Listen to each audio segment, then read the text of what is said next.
I'm a Howard University student because of the network. I'm a Howard University student because I believe in the legacy. I'm a Howard University student. I'm a Howard University student. I'm a Howard University student because I want to be the best.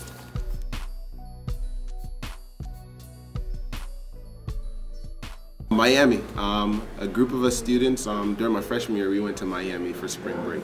That's usually, one of the destinations our students go to. Panama City for the younger crowd. I'm going to Puerto Rico. I hear there's a large contingent of people going there. Some people just don't like going home and they stay in D.C. There's a lot of things to do in D.C. Yeah, I've stayed in D.C. 1 year.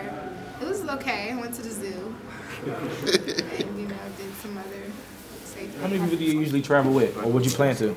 Like your friends. Probably like 6. 4 or 5. 6. The whole team. The whole team, man. The whole team. How many of you actually know your healthcare status and rights? How many of you actually know your healthcare status and rights? Vaguely. By a show of hands, really quick, how many of you actually knew Davon Green Franklin? Like, no. Sure. I Knew of him. Okay. I didn't really know him like intimately, but I knew him vaguely. Like, we would greet each other when we saw each other. I knew him personally through pals. I've known him, throughout my matriculation at Howard. No, I didn't know Davon, but a lot of my close friends knew. I did not know Davon coming into Howard, but when I did come to Howard, I found out about his foundation through my campus pal. I've known Davon since freshman year when we lived in Charles R. Drew Hall. How did you find out about his passing? I was in Meridian in my room, and somebody shot me a text, and I didn't believe it. And I went to Alex's room, it was like a couple doors down from me, and told him, and then he got the text, and then we ran to one of the girls' room, and all of them were crying because they had the text before we did. I was driving to Atlanta for spring break, and I was with another member of Campus Pal, so he was very close with him, and he found out, and the whole car, we just stopped, we pulled to the side. He was very shaken up. I also have close friends who are in his fraternity, and they had called me, and I was calling them, and it was just a really crazy time. I actually lived with 3 campus friends at the time, and I forgot who got the phone call first, but somebody got a phone call. I remember Jasmine got the phone call first, and then she ran through the house and told everybody. We were actually all getting ready to go to spring break ourselves, so we were like just doing our hair and just packing and stuff like that. And I don't know, it was a very sad moment in the house. I'll never forget it.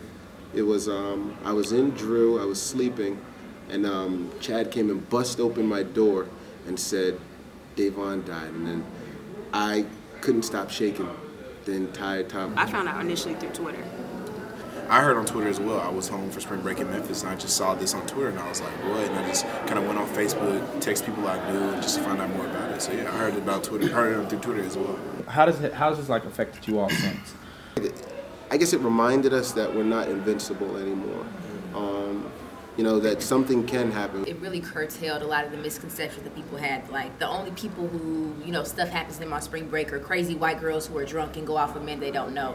But that wasn't the case with Davon. He was somebody who was out swimming, he caught a cramp, he knew how to swim, so it wasn't the typical situation. There's only so much you can do. Like, no one expected Davon not to make it back here. Like, I had swim class with him, and I always find it ironic that was the last time I saw him was in swim class and he drowned. Like, that bothers me to this day. I think it's just one of those things where you're like, it's only so much you can do, so treasure each moment. It makes me question, like, where were the lifeguards on duty, or like, where was the whole safety mechanism, like how everything was set up? Knowing what happened, you're pretty much more aware of the different surroundings or different things you want to get involved with. Because, having something happen like that, you really realize, like, life can be cut short, and you want to maximize all your time as you can.